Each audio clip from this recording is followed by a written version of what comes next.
નમસ્તે. પાછળના લેક્ચરમાં આપણે સ્વાધ્યાય 1.1 પૂરો કર્યો હતો. થિયરી પણ જોઈ હતી એકીક અને વ્યાપ્ત વિધેયની. હવે આપણે આગળ જોઈએ સ્વાધ્યાય 1.2 એકીક અને વ્યાપ્ત માટે છે. એમાં પહેલો દાખલો છે r સ્ટાર તમામ શૂન્યેતર વાસ્તવિક સંખ્યાનો ગણ છે. શૂન્ય સિવાયની બધી વાસ્તવિક સંખ્યાનો ગણ છે. f આ રીતે વ્યાખ્યાયિત કરેલું છે r star tends to r star f of x equal to 1 upon x વડે વ્યાખ્યાયિત વિધેય એકીક અને વ્યાપ્ત છે એવું આપણે પ્રૂફ કરવાનું છે. જોઈએ f of x1 equal to f of x2 શું થાય આપણે જોઈએ. આ લઈએ તો f of x1 એટલે 1 upon x1, x હોય ત્યાં x1 મૂકો ઇક્વલ ટુ 1 upon x2. આ બંનેને ઉલટાવી નાખો તો x1 ઇક્વલ ટુ શું આવે x2. આ એકની શરત થઈ ગઈ. તેથી એક વિધેય છે, એક વિધેય છે. બીજું જોઈએ વ્યાપ્ત માટે તો f of x equal to શું લેતા હોઈએ આપણે y. f of x બરાબર શું છે 1 upon x implies that x બરાબર શું આવે 1 upon y. તેથી f of 1 upon y x ની કિંમત મૂકી દો જે મળી છે આની અંદર. f of x કેટલા છે 1 upon x, x ની જગ્યાએ 1 upon y મૂકો, છેદનો છેદ ક્યાં જાય અંશમાં. તેથી તે વ્યાપ્ત વિધેય છે. બસ ઓલરેડી વાત આવી ગયેલી છે. આવી રીતે આપણે બધા દાખલા ગણતા જવાના છે. બીજો છે ટોટલ એની અંદર 6 દાખલાઓ આપેલા છે. તમારે બધા જાતે ગણવાના છે. હું માત્ર તમને એક ગણી દઉં છું. કોઈ પણ એક લઈએ આપણે. બીજો દાખલો લઈએ f z tends to z f of x બરાબર x વર્ગ આપેલા છે. તો એવી એક કિંમત લેવાની કે જેના માટે એક ન હોય. તો મારી પાસે બહુ સરસ ઉદાહરણ છે કે f of 2 ઇક્વલ ટુ કેટલા થશે 2 નો વર્ગ એટલે કેટલા થાય 4. f of -2 ઇક્વલ ટુ પણ કેટલા આવે 4. તેથી 2 નોટ ઇક્વલ ટુ -2, પરંતુ એની કિંમત કેવી આવે છે સરખી આવે છે. તેથી તે એક વિધેય નથી. વ્યાપ્ત માટે જોઈએ. અહીં f of x નો વિસ્તાર પૂર્ણ વર્ગ છે, ધન પૂર્ણ વર્ગ છે, ધન પૂર્ણ વર્ગ છે. તેથી એક ખાલી એક ઉદાહરણ આપી દો કે જે કિંમત ન મળે. તો અહીંયા એવું લખી શકો કે f of x equal to -3 મળે નહીં. કેમ કે એનો વર્ગ કરો તો પ્લસ થઈ જાય. f of x બરાબર શું છે x વર્ગ છે. તો વર્ગ કરો તો બધી કિંમતો પ્લસ થઈ જાય. તો માઇનસ વાળી કિંમત મળે નહીં.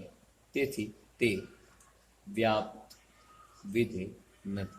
આવી રીતે બધા દાખલા તમારે ગણવાના છે, મને સેન્ડ કરવાના છે. આગળ જોઈએ ત્રીજો દાખલો. સાબિત કરો કે f of x બરાબર પૂર્ણાંક ભાગ વિધેય જે આપણને આપેલું છે એ એક પણ નથી અને વ્યાપ્ત પણ નથી.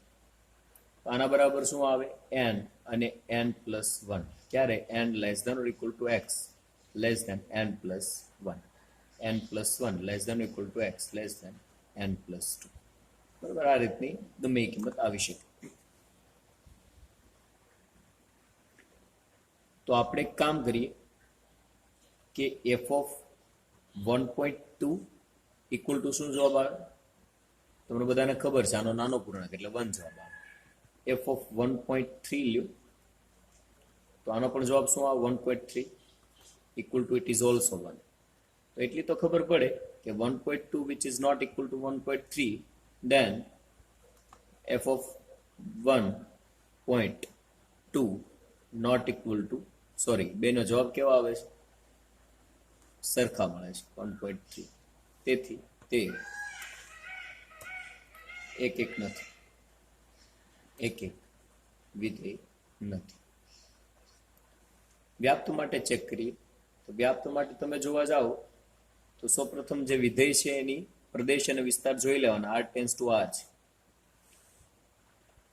તો આ પૂર્ણાંક ભાગ વિધેયનો જવાબ હંમેશા પૂર્ણાંક જ આવે દાખલા તરીકે એક કિંમત એવી લઈ લો કે f of x not equal to 2.5 2.5 ક્યારે જવાબ આવશે નહીં કેમ કે આ જે x ની કિંમત 2.5 લ્યો અહીંયા 2.5 લ્યો તો જવાબ 2 આવવાનો છે ક્યારે અપૂર્ણાંકમાં જવાબ આવે ને તેથી તે વ્યાપ્ત નથી કોઈ પણ એક એવી કિંમત દર્શાવી દેવાની કે જે કિંમત ન મળે બરાબર કઈ મળે એના કરતા કઈ નથી મળતી વધારે ઇમ્પોર્ટન્ટ છે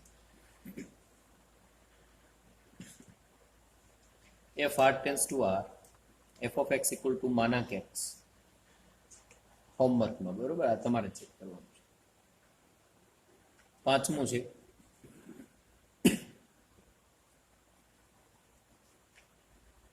ચિહ્ન વિધેય છે 1 0 -1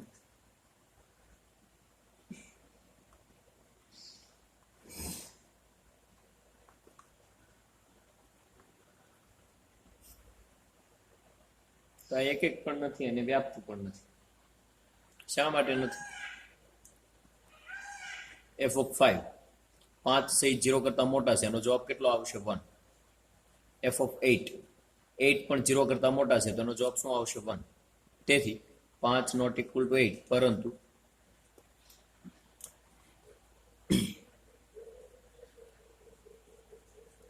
તેથી તે એક વિધેય નથી અહીંયા તમે એવું લખી શકો f of x which is not equal to 5 5 આની અંદર મળવા ત્રણ જ કિંમતો છે 1 0 માઇનસ તેથી તે વ્યાપ્ત પણ નથી વ્યાપ્ત વિધેય નથી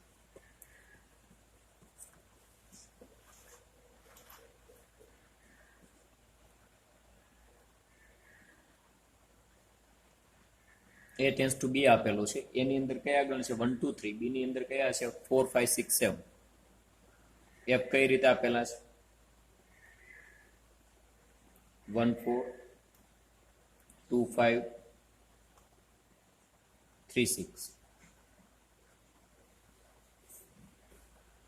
આપણે એક એક એવું સાબિત કરવાનું છે તો આનો મીનિંગ શું થાય આનું અર્થઘટન શું થાય પેલો x હોય બીજો y હોય તો y બરાબર શું થાય f of x તો પેલા હું x ની કિંમત 1 લઉં તો y કેટલા મળે છે 4 f ની કિંમત 2 લઉં તો y કેટલા મળે છે 5 અને f ની કિંમત 3 લઉં તો કેટલા મળે 6 ક્યાંય રિપીટ નથી થતા એક કિંમત માટે એક જ છે તેથી અહીંયા લખી શકો કે f એ કેવું છે એક વિધેય છે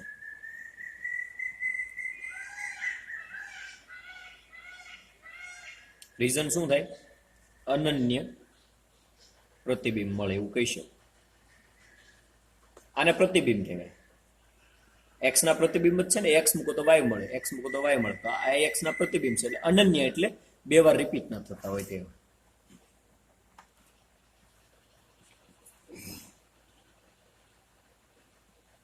એક અને વ્યાપ્ત છે કે નહીં એવું ચેક કરવાનું છે પેલો દાખલો છે એ તમારે ગણવાનો છે હું બીજો દાખલો ગણું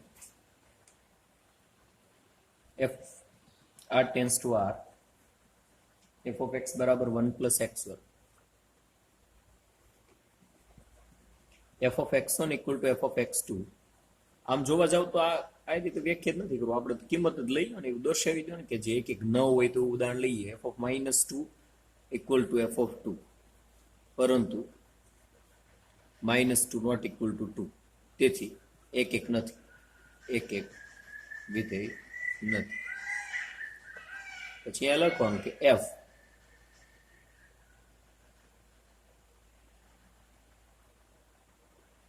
of x equal not equal -5 ક્યારેય નહીં મળે એક એવી કિંમત લેવાની જે ન મળે ઘણી બધી આપણે મેં -5 લીધી તેથી તે વ્યાપ્ત વિધેય નથી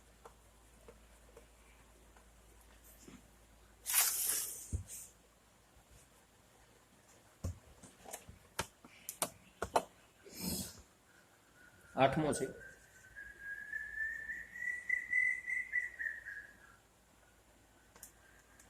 f of ab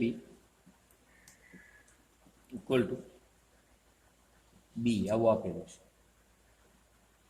છે એક અને વ્યાપ્ત છે એવું સાબિત કરવાનું છે f કઈ રીતે વ્યાખ્યાયિત છે a cross b plus that B cross A tends to B cross fine બે કિંમતો લઈએ આપણે F of a1 b1 equal to શું આવશે b1 a1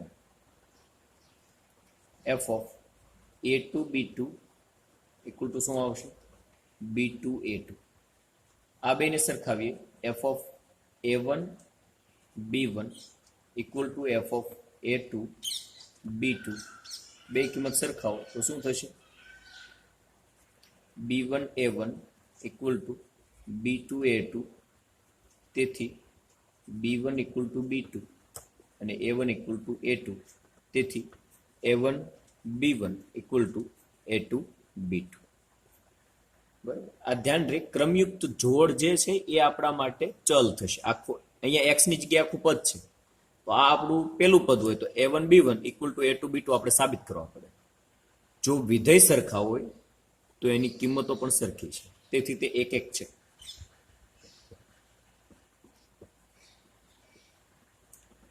તેમજ f of ab equal to ba તેથી પ્રત્યેક b ક્રોસ a ની કિંમતને અનુરૂપ પ્રદેશમાં a ક્રોસ b ની કિંમત અસ્તિત્વ ધરાવે તેથી વ્યાપ્ત વિધેય છે કેમ કે એ આનું ઊંધું છે એ બી ક્રોસ એ ક્રોસ બી નું ઊંધું છે તો જે બી માં કિંમત હોય એ અહીંયા પ્રદેશ આ વિસ્તારની કિંમત છે આ પ્રદેશની કિંમત છે એટલે વિધેયની બધી કિંમતને અનુરૂપ સામે પ્રદેશની અંદર કિંમત હશે સહપ્રદેશની કિંમતને અનુરૂપ પ્રદેશમાં બધી કિંમત છે કેમ કે સહપ્રદેશ છે અને ઉલટું પ્રદેશ છે એટલે બધી કિંમતો અસ્તિત્વ હોવાની જ છે તેથી તે વ્યાપ્ત છે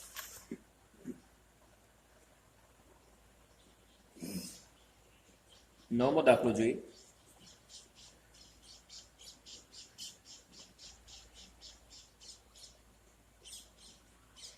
n tends to n f of n equal to n plus 1 by 2 n by 2 n અયુગ્મ n યુગ્મ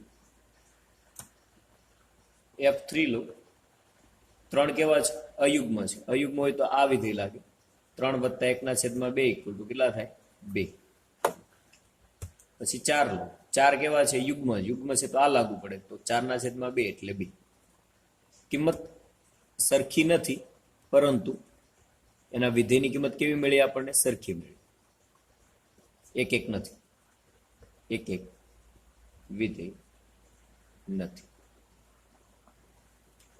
ત્યારબાદ n ટેન્સ ટુ n છે જુઓ તમે બધી કિંમત મળે કે નહીં અહીં f નો વિસ્તાર શું મળે બધી પૂર્ણાંક કિંમત મળે જુઓ તમે 2 લેશો તો 1 મળે 3 લેશો તો 2 મળે 4 લેશો તો 2 મળે રિપીટ થવાનો વાંધો નહીં પણ બધી કિંમત આવી જવી જોઈએ એવી એક કિંમત નહીં હોય એની કે જાની અંદર ન મળે આના વિધેયની અંદર ન મળે f નો વિસ્તાર ઇક્વલ ટુ f નો સહપ્રદેશ તો આ તો આપણે કઈ શરત થઈ ગઈ વ્યાપ્ત વિધેયની તેથી તે વ્યાપ્ત વિધેય છે 10મું છે f of x equal to x minus 2 by x minus 3 3 લેવાની ના પડી સમજાવી વાત છે 3 લેવ તો છેદ 0 થઈ જાય પદ અવ્યાખ્યાયિત થઈ જાય બે અલગ અલગ કિંમતો લ્યો x1 equal to f of x2 જોઈએ સરખાવીએ શું થાય x1 minus 2 upon x1 minus 3 equal to x2 minus 2 upon x2 minus 3 implies that આને અહીંયા ગુણી નાખું આને અહીંયા ગુણો આને અહીંયા ગુણો આનો ગુણાકાર કરું છું x1 x2 minus 3x1 minus 2x2 plus 6 equal to આને અહીંયા ગુણી નાખું x1 x2 minus 2x1 minus 3x2 plus 6 6 જતા રહે આ જતા રહેશે આ માઇનસ ઓલ બાજુ પ્લસ થઈ જાય તો આ બાજુ શું આવશે તેથી કરીને સાદુરૂપ આપો એટલે x1 equal to x2 તમને મળી જાય તેથી તે એક એક વિધેય છે, એક એક વિધેય છે. વ્યાપ્ત માટેની પ્રોસેસ એપ્લાય કરો. F of x equal to y equal to x minus two open x minus three. એક્સને સૂત્રના કરતા બનાવવાના છે અને અહીંયા ગુણી નાખો. Y x minus three y equal to x minus two. X વાળા પદને એક બાજુ લો, બાકીના ઓલી બાજુ લઈ જાઓ. બહુ સિમ્પલ છે. Y x minus x equal to three y plus two implies that x equal to શું આવે? Three y plus two open y minus one. કેમ કે અહીંયાથી એક્સ કોમન કાઢી નાખો એટલે વાય માઇનસ વન ભાગાકારમાં જાય. તેથી f of x equal to f of three y plus two open y minus one. વિધેયની અંદર જ્યાં એક્સ હોય ત્યાં આખે આખું પદ મૂકી દો તો શું આવશે? Three y plus two open y minus one minus two આખાના છેદમાં three y plus two upon y minus one. નિશાની કેવી છે? Minus three. સમજાય છે? એક્સ હોય ત્યાં આપણે આખી આખી આ કિંમત મૂકી. એક્સની કિંમત એક્સ વિધેયની અંદર એક્સ હોય ત્યાં મૂકી દો અને વાય આવે છે કે નહીં ચેક કરવાનું છે. લસા લ્યો. લસા લીધા પછી આ બે ઉડી જાય છે. લસા લીધા પછીની વાત કરું છું તો શું આવે? લસા લ્યો એટલે three y plus two minus two y plus two. સાદુરૂપ આપી દઉં છું ભાગાકારમાં. શું આવશે? Three y plus two minus three y plus કેટલા થઈ જશે? થ્રી. કેટલા આવે?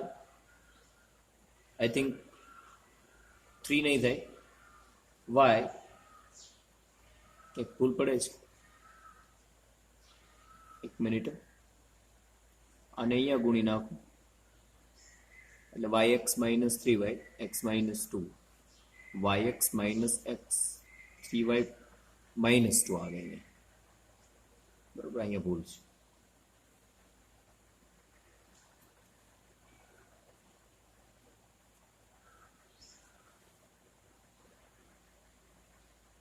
ઓકે, તો અહીંયા થ્રી વાય માંથી ટુ વાય જાય, આ પ્લસ ટુ માઇનસ ટુ જતા રહે. Three y minus two plus three એટલે વન. વન ન લખો તો ચાલ. તેથી પ્રત્યેક એક્સ વાય બિલોંગ્સ ટુ પ્રત્યેક વાય બિલોંગ્સ ટુ કોની અંદર છે વિસ્તાર? રકમમાં આપેલું છે. વાય બિલોંગ્સ ટુ બી માટે એક્સ બિલોંગ્સ ટુ એ મળે. જેથી આવું લખવું એટલે લખી શકાય, સારું લાગે. જેથી એફ ઓફ એક્સ બરાબર વાય મળે. તેથી તે વ્યાપ્ત વિધેય છે એવું લખી નાખો. ઓકે, દાખલો પૂરો. બરોબર, એકની એક વાત સતત રિપીટ કરવાની છે. વિધેય છે એ વ્યાપ્ત છે એવું સાબિત કરવાનું હોય તો એની જે વિસ્તારની તમામ કિંમત છે, વિસ્તારની જેટલી પણ કિંમત હોય એ કોના જેટલી થવી જોઈએ? એના સહપ્રદેશ જેટલી થાય એટલે સમજી જવાનું કે વ્યાપ્ત વિધેય છે. એક એક માટે આવા દાખલા અંદર એક બાબત ખાસ ધ્યાન રાખવા જેવી એ બાબત છે કે હંમેશા કઈ કિંમત નથી એ વિચારતું રહેવાનું. એક કિંમત જો તમને એવી મળી જાય કે જે એક એક નથી એવું સાબિત કરી દેતી હોય તો એ એક એક નથી આખી આખું વિધેય. એક કિંમત એવી મળી જાય કે જે વ્યાપ્ત નથી એવું કહેવા માટે પૂરતી છે, એક એવી કિંમત તમે મેળવી લો તો એ વ્યાપ્ત નથી એવું તમે સાર્વજનિક રીતે કહી શકો. આગળ જોઈએ. 11 અને 12 માં વિધાન યોગ્ય હોય એવું પસંદ કરવાનું છે. ઓપ્શન છે F of x equal to x raise to 4 છે. તો આ તમે કહો છો હોમવર્ક ઈઝી છે, તમને ખબર પડવી જોઈએ. કઈ કિંમત નહીં મળે એની અંદર? માઇનસ વાળી ઋણ કિંમતો મળશે નહીં એટલે વ્યાપ્ત નથી. અને એક એક પણ નથી એવું કહી શકો કેમ કે પ્લસ ટુ અને માઇનસ ટુ ના જવાબ સરખા થઈ જશે. એટલે કયો ઓપ્શન આવશે એની અંદર? ડી ઓપ્શન આવે. ટ્રાય કરજો. સમજાય છે વાત મારી? ઋણ કિંમત નહીં મળે અને માઇનસ ટુ અને પ્લસ ટુ આ બે ની કિંમતો સરખી થશે કેમ કે 4 ઘાત થાય એટલે પ્લસ થઈ જાય, 8 આવી જશે. સોરી 16 આવશે. 12મું છે ઓકે, દ્વારા વ્યાખ્યાયિત છે. એક એક છે કે વ્યાપ્ત એ પણ તમને હોમવર્ક લે. ઓકે, અહીંયા આપણો સ્વાધ્યાય પૂરો થાય છે. થિયરી જોઈ સંયોજિત વિધેય. સંયોજિત વિધેય ઓલરેડી આપણે આવી ગયેલું છે. Fog of x equal to f of g of x લખી શકે. બરોબર, દાખલા તરીકે વિધેય f A tends to B હોય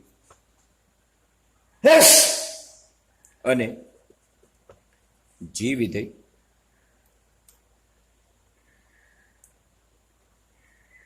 બી ટેન્સ ટુ એ હોય.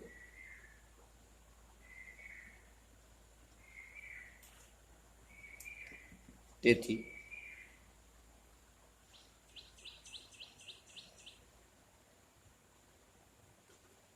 એક આની શરત આ સંયોજિત વિધેય હોય તો એ ધ્યાન રાખવાનું કે આ જી નો જે જી વિધેય નો વિસ્તાર એ કોનો ઉપગણ હોવો જોઈએ? એફ નો પ્રદેશ. એ એનો ઉપગણ હોય તો ફોગ વ્યાખ્યા, અને એફ નો વિસ્તાર એ જી નો પ્રદેશ હોય તો તમે ગોફ વ્યાખ્યાયિત કરી શકો. આ એની શરત છે. આ કોના માટે છે? ફોગ માટે. ટૂંકમાં જીનો અહીંયા જે વિસ્તાર હોય એ કોનો હોવો જોઈએ? ઉપગણ પ્રદેશ. આની અંદર આવી જવું જોઈએ, ઇક્વલ એક્ઝેક્ટ હોય તોય વાંધો નહીં, અને અહીંયા એ હોય ને અહીંયા કદાચ સી હોય તો આ એ આખો આની અંદર હોય તો જ તમે આ વ્યાખ્યાયિત કરી શકો. બીજું ગુણધર્મ છે, જો એફ અને જી એક એક અને વ્યાપ્ત હોય તો તેના સંયોજિત વિધેય એટલે કયા? ફોગ, ગોફ, પોતાની સાથેનું, ફોફ, ગોફ, બધા કેવા થશે?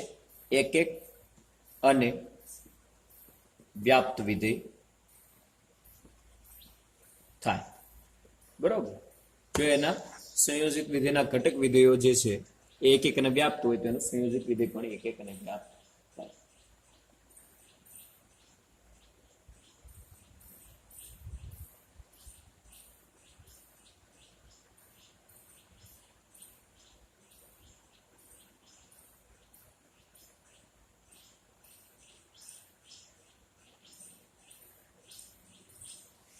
આગળ જોઈએ વ્યસ્ત વિધેય.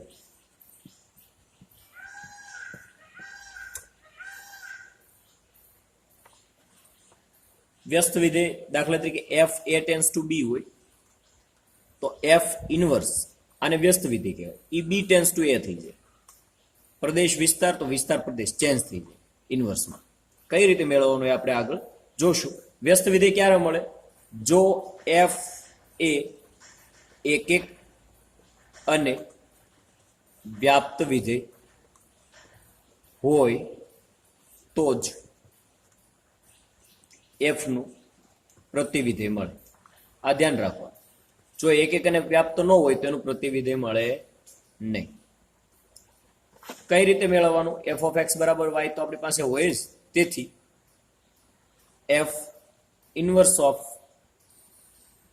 અથવા તો એફ ઓફ વાય, દાખલા તરીકે f inverse of y equal to શું થઈ જાય? એક્સ. આ એફ ઓલી બાજુ એટલે ઇનવર્સ થઈ જાય, એટલે એફ ઇનવર્સ ઓફ વાય બરાબર શું થઈ જાય? એક્સ. એટલે એક્સ ઇઝ આપણું પ્રતિવિધેય. એક ઉદાહરણ લઈએ એટલે તમને વધારે સમજાય. એક્ઝામ્પલ લઈ લો. For example f of x બરાબર એક્સ પ્લસ 2 આવું છે. આનું તમારે પ્રતિવિધેય મેળવવું છે. તો કઈ રીતે મેળવવાનું? બહુ ઈઝી છે. એફ ઓફ એક્સ બરાબર શું લેતા હોય આપણે? વાય. એટલે આના બરાબર મેં વાય મૂક્યા equal to x plus 2. X ને સૂત્રના કરતા ગમે તેમ કરીને મેળવી. હવે એક્સ બરાબર શું હતું? F inverse of y. અને એક્સ બરાબર અહીંયા શું મળ્યું? Y minus 2. આ જે વાય વાળું પદ છે એમાં વાય ની જગ્યાએ એક્સ મૂકી દો એટલે શું થઈ જાય? એફ ઇનવર્સ ઓફ એક્સ બરાબર એક્સ માઇનસ 2. આ પ્રતિવિધેય થઈ ગયું. કોનું પ્રતિવિધેય? X plus 2. ઈજી છે, ખાલી વાત સમજવાની છે. છેલ્લે પાછું વાય હોય તે એક્સ મૂકી દેવાનું એટલે આખે આખું એક્સ ના ફોર્મમાં આપણને મળી જશે. ઓકે. ત્યારબાદ પ્રમેય છે, યાદ રાખી લેજો કે ગોફ નું ઇનવર્સ બરાબર fog inverse of g inverse. ઊંધું થઈ જાય. એફ પહેલા આવી જાય, જી પછી જતા રહે. આ ઇનવર્સ અંદર જાય તો એ ફેરબદલી થઈ જાય. ઓકે. અહીંયા આપણી થિયરી આગળના સ્વાધ્યાય માટેની પૂરતી છે. આટલી થિયરી અહીંયા પૂરી થાય છે.